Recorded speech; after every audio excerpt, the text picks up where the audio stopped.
How's it going, everybody? Welcome back. I'm Mark, a diabetes specialist dietitian, and I am the Diabetes Diet Guy. And today we are looking at foods to lower cholesterol. High cholesterol is a condition that many of us suffer with, and in certain individuals it can increase the risk of cardiovascular disease. Cardiovascular problems are especially common in diabetes, and therefore we really try to manage the risk factors for this in our diabetes patients.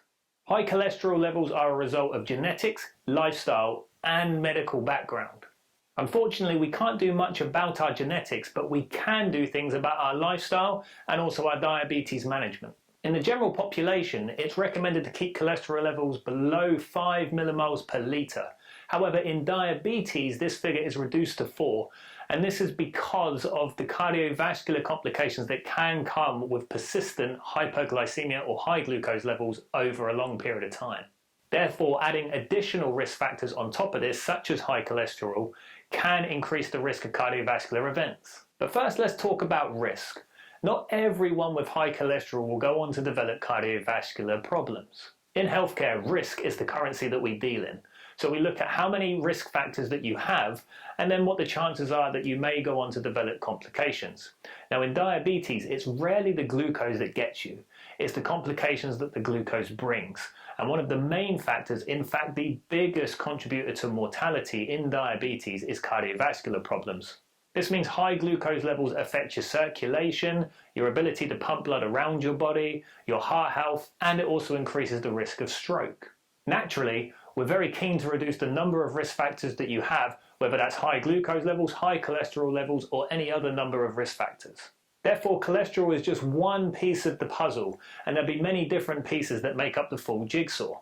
But we do know that for a lot of people, cholesterol is very much a modifiable risk factor, either attributed to their lifestyle or their glucose management. And therefore, it's really important to know which foods to eat to help lower your cholesterol levels.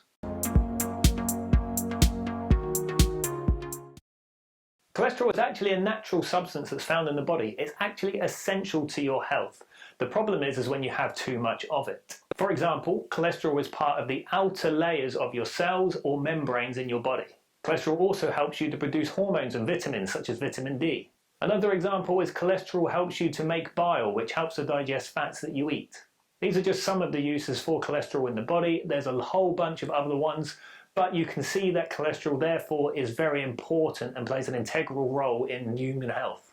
If you want a deeper understanding of what cholesterol is and how it's formed in the body, I'll link to a previous video we've done on this topic at the end of the video. But I'll give you the quick basics here. So cholesterol is a type of fat, and it can be found in our diet, and it's also produced by the liver. Now, because cholesterol is a fat, it struggles to get circulated in the body without some help. And this is because fat is what we call hydrophobic, which means it doesn't like water. And blood, being 70% water, doesn't mix well with fat at all. Therefore, the body needs to find a clever way to transport cholesterol and other fats around the body so it can get to where it's going. It does this via two mechanisms. When you eat cholesterol and other fats, these fats are packaged into things called chylomicrons, which are then transported to the liver to be distributed out to where they need to go. When it reaches the liver, fat and cholesterol is packaged into another form of protein called lipoproteins, and these can circulate in the blood and actually drop off the fats to where they need to go in the body. The reason chylomicrons and lipoproteins don't encounter the same problems as fat being circulated around the blood is because they are proteins, and protein likes water, so it is known as hydrophilic, likes water.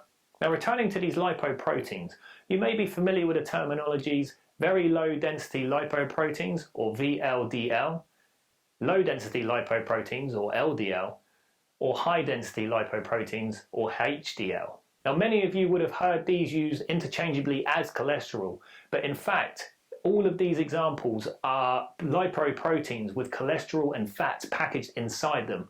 So it's only a way for the body to transport cholesterol and fats around the body. So although we call these cholesterol, technically they're not quite cholesterol themselves.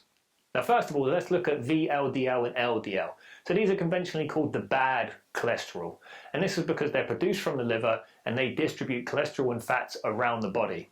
However, if we're producing too much of these, they can start to get clogged up in the blood vessels and cause injury to them, which can then start to cause blockages and fur up the arteries and the blood vessels, which is a bad thing. Also, having too much VLDL and LDL shows us that there's too much fat in the body. HDL, on the other hand, is actually an empty vessel, so it's a lipoprotein, but then it goes around and actually collects up fats and cholesterol from around the body and returns it to the liver. And this is why it's known as the good cholesterol, because it helps to lower your overall cholesterol level. So ideally, someone will have a good HDL to LDL ratio where it's stacked in favour of HDL, good cholesterol. So the name of the game in diabetes, or just in general health, is to lower the overall cholesterol and also try and shift the ratio to more in favour of HDL compared to LDL and VLDL. And with that, there are certain foods that do help to lower cholesterol, which we're going to discuss right now.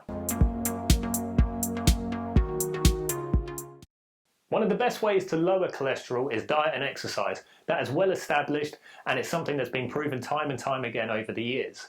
Now, the tricky thing is a lot of studies focus on different elements of health when it comes to cardiovascular disease, with a lot of studies actually looking at cardiovascular disease on the whole rather than individual constituents like lowering cholesterol. One food group that definitely lowers the incidence of cardiovascular disease is looking at the good fats, which are monounsaturated and polyunsaturated fats.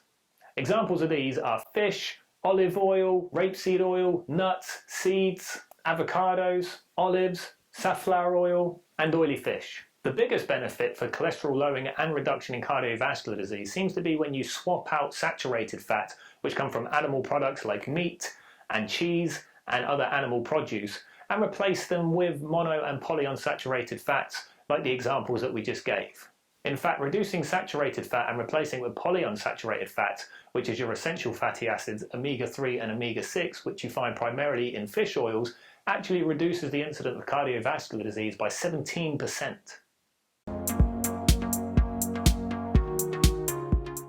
Dietary fibre is another food that is shown to have fantastic benefits in terms of reducing total cholesterol in the body. If you're not sure what fibre is, it is a non-glycemic component of carbohydrate, which basically means it doesn't affect your blood glucose levels, nor does it contribute to calories or energy, but it does have a role in the body.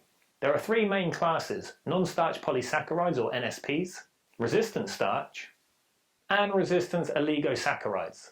Now, without overcomplicating things, we can break these down into two simple categories: soluble fibre and insoluble fibre. So first, let's look at soluble fibre. So soluble fibre provides a almost viscous solution, so it gels together and produces like a sponge-like effect in the body, where it goes around and mops up lots of different things, including fat, as it's being digested. So actually, the reason that this has a cholesterol-lowering effect is because it prevents fat in the first place from being digested, and then it's excreted in the feces. Soluble fibre also helps to slow down the digestion of food, so when it comes to fats and cholesterol, you actually end up with less entering the body at any one time. So actually then your body is able to more easily cope with the influx of food entering its system, and therefore it can regulate itself much more effectively. Examples of soluble fibre include things like fruits, vegetables, porridge oats, beans, pulses and lentils. Insoluble fibre, on the other hand, is more commonly associated with roughage.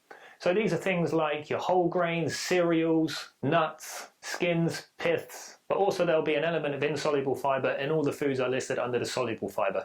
So no one food is truly 100% one or the other. Insoluble fibre actually keeps things moving, so it helps to work the stomach and keep things moving throughout the gastrointestinal tract. Fibre also helps to create the beneficial conditions for good bacteria to grow. More research is going into this area, and scientists and healthcare professionals are really starting to appreciate the benefits of having good bacteria in the small bowel and large intestine. In fact, more research is going into to show how good bacteria can help break down fats and help to lower blood glucose levels. Good bacteria can also help to lower cholesterol levels, and therefore eating lots of foods that promote the development of good bacteria will only help to keep things healthy from a cardiovascular point of view. An article published in the well-known journal The Lancet actually showed an interesting correlation between fibre intake and the rates of cholesterol and cardiovascular disease. The article looked at 185 studies and just over 4,000 participants. It found that the more fibre people ate, the less chance they had of developing cardiovascular disease. And they found that with an intake of around 25 to 29 grams per day, there was a 30% reduction in cardiovascular disease. This is pretty consistent with the UK dietary guideline recommendations of aiming for 30 grams of fibre per day. Plant sterols and stanols is basically plant cholesterol, and these have been proven to have a beneficial effect on lowering cholesterol. Lots of these products exist in the UK market, but often they'll be contained in little drinks or added to yogurts or spreads. For the maximum benefit, people should aim to have around 3 grams per day, but it seems there's no additional benefit having more than this.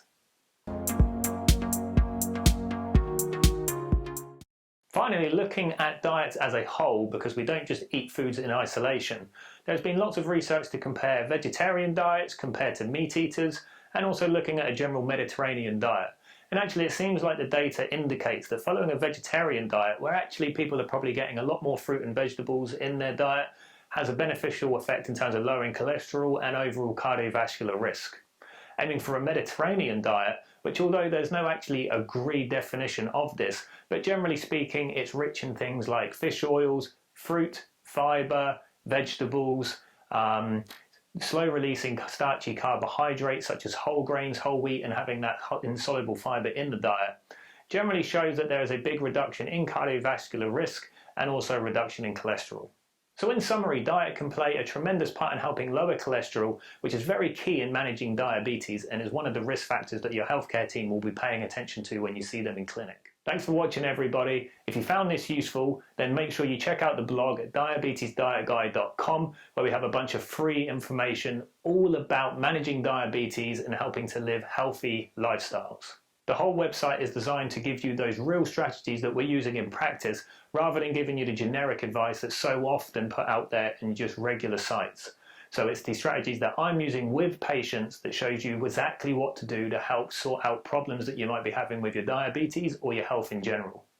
If you need a further helping hand or more advanced strategies, then make sure you check out our programs page, where we really get into it and show you step by step how to manage your condition, whether it's type 1 or type 2 diabetes, or perhaps you want to manage your weight. We're always working on new programs. At the time of filming, we have our type 2 diabetes recovery program, but we are working on other programs, and so keep an eye out for those.